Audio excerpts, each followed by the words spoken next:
mountain biking is dangerous and should be treated with respect. And, you know, when you don't, the trail teaches you a lesson. But actually, it's very funny. This year, before the race, I crashed 2 times. Yeah. And all of those crashes were in the places where, I mean, I already went through the most technical bits, and here I'm just rolling, and all of a sudden I'm flying over. And those kind of also affected my some sort of confidence during the descents, because sometimes I catched myself where I try to make sure that my pedals do not hit anything, where in the past I just natively done it without even thinking. And here few times I really knew that, oh fuck, something is there, I have to put my pedals in the other position, and that kind of affected my descending a bit on the races. Because those crashes, actually, just to add one more thing, those crashes, even though were minor, but they showed me that mistakes are forgiven here. And you just fall once, you hit your hand into the rock, and you're already looking whether the bone is out or not. Or I hit my both knees, and I thought at that time when I hit my both knees, I thought that there might be no start for me this year. So that was type of thoughts, because it felt really bad. Where'd you hit? Yes. Your knees? Yeah. Like your hands okay, your shoulders okay? Yeah, all good. Just it's okay. Yeah.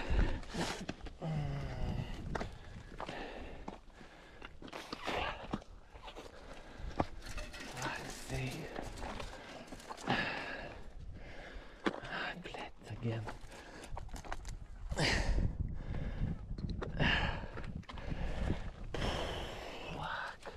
But thankfully nothing serious happened. But I mean, it's hard. It's hard for your body if you fall, and if you fall, no good things going to happen. I wanted to talk to you about that actually, because I'm watching some of the race footage back. It does look like your line choice does look overly cautious. Because I've seen you crash a few times, like you crashed that time with me. And I can't really remember your lines before that, but I do remember them.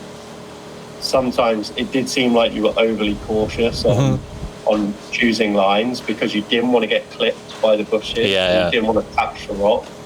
And then watching some of the footage back, it is like, sometimes it's like, why are you going over there? Like, just straight. Yeah, you've lost 10 seconds making the turn, and probably another 10 seconds from losing speed. The guy exactly. Going the straight line has. And it's like, you're a good enough descender. It's just like, I think your brain overdid it. I totally agree with that. And even now, after the race, because I crashed, even though it was on the tarmac, it was still a crash. And I'm riding here in the trails, and it feels like I could go faster, but something in the brains says that, boy, if you go again down, you'll be like that hole in your leg, it will increase 2 times, so you should be careful. And even though I kind of didn't have like terminal injuries going in the race, it still followed me from the back in some way.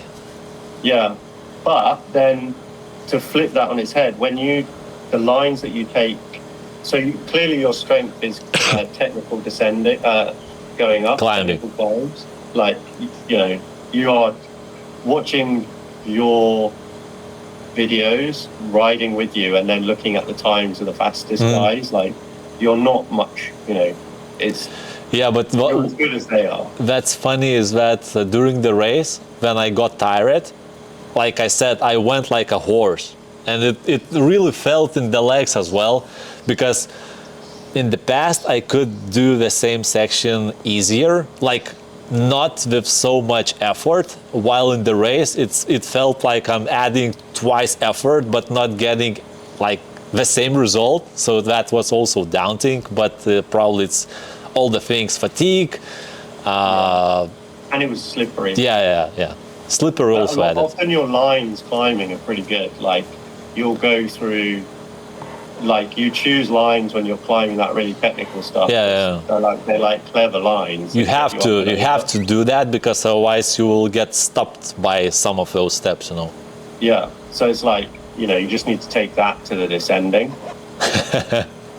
You know, if you fall on the technical climb, you won't hurt yourself down, but if you fall on 3 or 4 times faster speeds going down, similar one, the result will be different, but that's what you have to shut down in your head. You're not gonna fall. Like, you know, Yeah. you did some of those crazy lines when we were doing the recons, fine. You just like, but yeah, the crashing is going to affect the confidence. So I think you just got to find that confidence back, and your descending is going to be back to where it was. Do you remember there was that big crash at the beginning? Maybe you didn't see it on that first technical, really steep bit. Yeah, I saw while driving through that it seemed that 2 bikes are laying on the ground. If you talk about that case. Yeah, very. But there was only one guy, and I was like, "What's happening?" But later, I rewind the footage, and I saw that it was Baxi. I don't know how properly pronounce his name, but he broken his not collarbone, but shoulder, scapula, or how that bone is called. Yeah. So basically, it's serious injury, and probably it could have been avoided. Because that location was really simple if we look at the grand scheme of things of how trails look like here. I don't know, it was simple, but it was steep and it was really loose. And to have it that early in the race when everyone is like super fired up, and they've all gone mental up the first climb, like they've all gone crazy fast, and then they're hitting that bit basically off. You know, it was pretty much straight away after that first long road climb. And it was still quite a big group because everyone's together. Like, it didn't really string out that much. It strung out, but it didn't really break up. So it happened like maybe, I don't know, 20 riders in front of me. I didn't see it happen, but it was kind of... It was close. Heard it. Yeah, you heard it happen, and then I saw the aftermath, and I was like, whoa. That kind of got in my head a bit for that first one, because... the first thing I thought about was like, oh, I don't want to crash again. I don't want to break anything again. So that kind of knocked my confidence for the first main descent and the first rocky bit.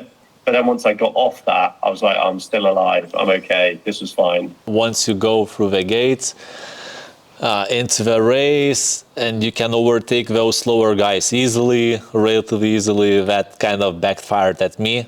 And that's how I got my crash. So I watched the footage of that crash, right? And what's your take on the topic? Because it's interesting how you see it.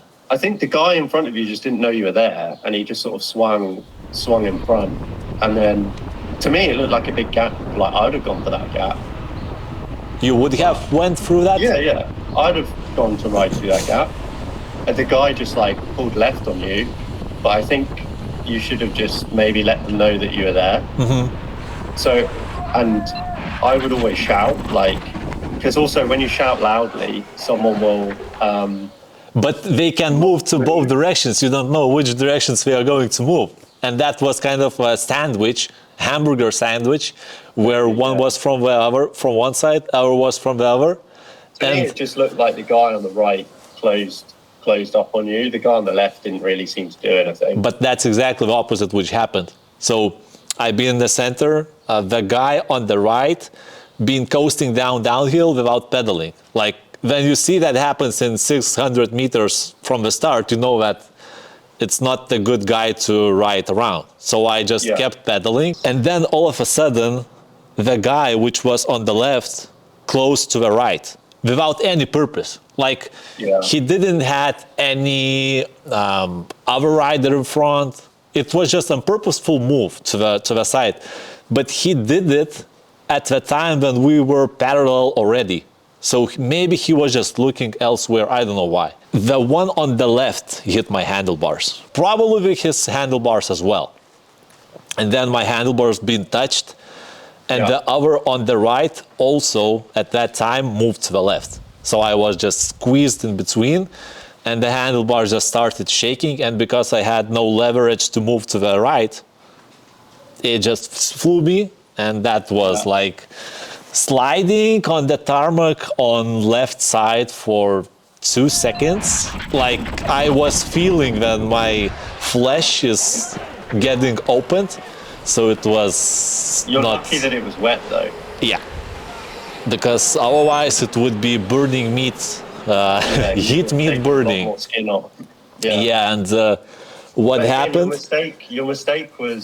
Your mistake was being not aggressive enough at the start. Like, But I kind of, well, before the start, maybe that would be the same. because we went in the gate together. Yeah. We actually went in together, and then. And you were at the side, like I at must have the been, right. By the time the gun went, I must have been 40 riders ahead of you.